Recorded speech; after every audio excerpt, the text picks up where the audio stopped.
नमस्कार दोस्तों। आत्मभक्षण अर्थात ऑटोफेजी क्या है? यह कैंसर के इलाज में कैसे मदद करती है? ऑटोफेजी शब्द यूनानी भाषा से आया है, जिसमें ऑटो का अर्थ होता है स्वयं और फेजी जिसका अर्थ होता है खाना। सीधी भाषा में इसका मतलब है स्वयं भक्षण, एक ऐसी प्रक्रिया जिसमें हमारी कोशिकाएं अपने ही क्षतिग्रस्त हिस्सों को खा करके उन्हें पुनर्चक्रित और नवीनीकृत करती है। हमारा शरीर केवल अंगों का एक समूह नहीं है, यह एक बहुत ही कॉम्प्लेक्स जैविक मशीन है।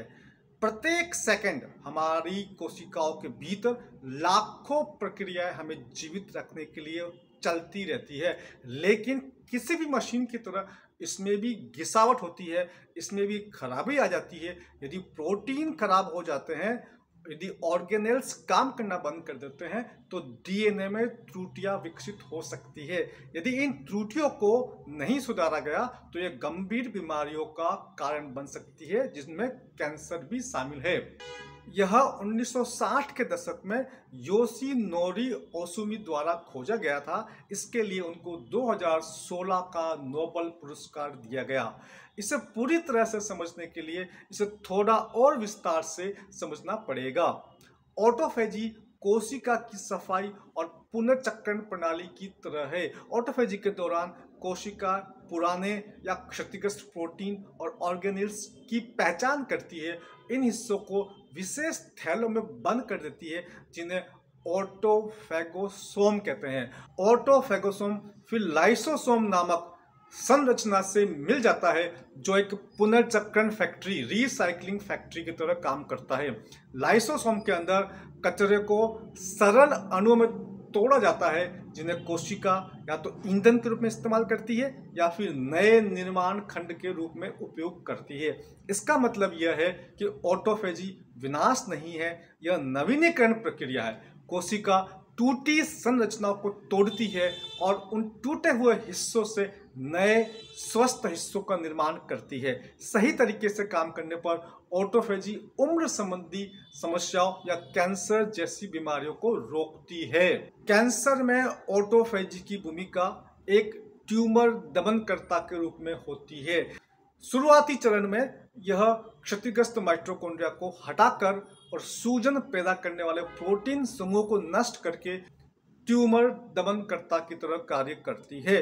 कोशिका का स्वास्थ्य बनाए रखकर ऑटोफेजी कैंसर को शुरू होने से पहले ही रोक देती है। कैंसर तब शुरू होता है जब सामान्य कोशिकाएं विकास के नियमों का पालन करना बंद कर देती है। सामान्य रूप से कोशिकाएं नियंत्रित तरीके से बढ़ती है, विभाजित होती है और मर जाती है। इसे एपोप्टोसिस कहा जाता है। लेकिन कैंसर में कैंसर कोशिकाएं रासायनिक संकेतों की अनदेखी करके लगातार विभाजित होती रहती है। इससे असामान्य ऊतक का एक समूह बन जाता है, जिसे ट्यूमर या गांठ कहते हैं। यहाँ ऑटोफेजी 4 तरह की भूमिका निभाता है। पहली भूमिका कैंसर की रोकथाम। ऑटोफेजी सामान्य कोशिका के लिए गुणवत्ता नियंत्रण अधिकारी की तरह कार्य करती है। यदि किसी सामान्य कोशिका में क्षतिग्रस्त डीएनए है जो कैंसरस बन सकता है, तो ऑटोफेजी उसे नष्ट कर देती है। इससे खतरनाक उत्परिवर्तित अर्थात म्यूटेटेड कोशिकाओं का जन्म रुकता है। इस अर्थ में ऑटोफेजी एक सुरक्षा गार्ड की तरह है, जो कैंसर को शुरू होने से पहले ही रोक देता है। दूसरी भूमिका कैंसर कोशिकाओं को भूखा रखना। कैंसर कोशिका लालची प्रवृत्ति की होती है। वो तेजी से बढ़ने के लिए बड़ी मात्रा में ग्लूकोज, प्रोटीन, ऑक्सीजन का उपयोग करती है। ऑटोफेजी इस ईंधन आपूर्ति को काट देता है। जब यह सक्रिय होती है तो यह कैंसर कोशिकाओं को भूखा रखती है, जिससे उनके जीवित रहने में कठिनाई होती है और वो मृत्यु को प्राप्त हो जाती है। तीसरी भूमिका कैंसर उपचार को बढ़ावा देना। कीमोथेरेपी और रेडियोथेरेपी कैंसर कोशिकाओं को मारने के लिए बनाई गई है, लेकिन कुछ कैंसर कोशिकाएं कठोर होती है और इस उपचार के बावजूद नहीं मरती है। यदि हम ऑटोफेजी को उत्तेजित कर सकें तो यह उपचार अधिक प्रभावी हो सकते हैं, क्योंकि ऑटोफेजी कैंसर कोशिकाओं को कमजोर करती है, जिससे उन्हें नष्ट करना आसान हो जाता है। चौथी भूमिका यह है कि स्टेम कोशिकाओं को लक्षित करना, अर्थात ऑटोफेजी स्टेम कोशिकाओं के जीवित रहने को बढ़ावा देती है। स्टेम कोशिकाएं वो कोशिकाएं होती है जिनसे बाकी सारी कोशिकाएं बनती है। ऑटोफेजी को कैसे सक्रिय किया जाए? रुक रुक कर उपवास करने से कैंसर कोशिकाओं में ऑटोफेजी सक्रिय हो जाती है। उपवास से कैंसर कोशिकाएं कीमोथेरेपी के प्रति और अधिक संवेदनशील बन जाती है, जबकि स्वस्थ कोशिकाओं की रक्षा होती है। दूसरा है व्यायाम। शारीरिक गतिविधि कोशिकाओं पर तनाव डालती है, जो ऑटोफेजी को उत्तेजित करती है। तीसरा है कैलोरी में कमी। शरीर की दैनिक आवश्यकता से थोड़ा कम कैलोरी लेने से ऑटोफेजी सक्रिय हो जाती है। चौथा है प्राकृतिक यौगिक। अंगूर, हल्दी और ग्रीन टी में कुछ महत्वपूर्ण प्राकृतिक यौगिक पाए जाते हैं जो ऑटोफेजी को उत्तेजित करने में मदद करते हैं। इसलिए स्वस्थ आहार और अच्छी जीवनशैली कैंसर से लड़ने में सहायक होती है। परंतु एक बात हमको याद रखनी है, ऑटोफेजी एक दोधारी तलवार है। यहाँ आता है एक दिलचस्प मोड़। जबकि ऑटोफेजी हमें शुरुआती चरण में कैंसर से बचाती है, कुछ उन्नत कैंसरों में ट्यूमर कोशिकाएं जीवित रहने के लिए इस प्रक्रिया का उपयोग कर देती है।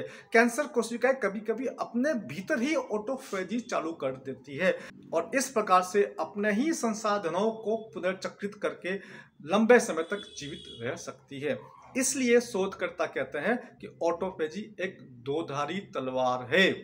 प्रारंभिक कैंसर में हम ऑटोफेजी को सक्रिय करना चाहते हैं ताकि बीमारी को रोका जा सके। उन्नत कैंसर में, एडवांस स्टेज में, हम ऑटोफेजी को कभी कभी अवरुद्ध करना चाहेंगे ताकि ट्यूमर कोशिकाएं जीवित न रह सके। निष्कर्ष यह है कि ऑटोफेजी बीमारियों से लड़ने के लिए सबसे शक्तिशाली प्राकृतिक उपकरणों में से एक है। यह कोशिका स्तर पर सफाई और पुनर्चक्रण करती है। यह क्षतिग्रस्त कोशिकाओं को कैंसरस बनने से रोकती है। यह अन्य उपचारों को ट्यूमर को कमजोर करने के लिए अधिक प्रभावी बना देती है और भविष्य में ऑटोफेजी को नियंत्रित करने वाली दवाइयां कैंसर उपचार का एक महत्वपूर्ण हिस्सा बन सकती है। सरल शब्दों में ऑटोफेजी शरीर का अपना एक प्राकृतिक डॉक्टर है, प्राकृतिक मरम्मत प्रणाली है। इसे समझकर और बुद्धिमानी से उपयोग करके हम उस भविष्य के करीब पहुंच सकते हैं जहां कैंसर एक घातक बीमारी नहीं रहेगी, बल्कि एक ऐसी स्थिति होगी जिसे हम प्रबंधित कर सकेंगे और यहां तक कि ठीक भी कर सकेंगे। दोस्तों, दो बातें मैं यहाँ पर आपको अलग से बताना चाहता हूँ। पहला है गोल्ड नैनो पार्टिकल और दूसरा है टमाटर।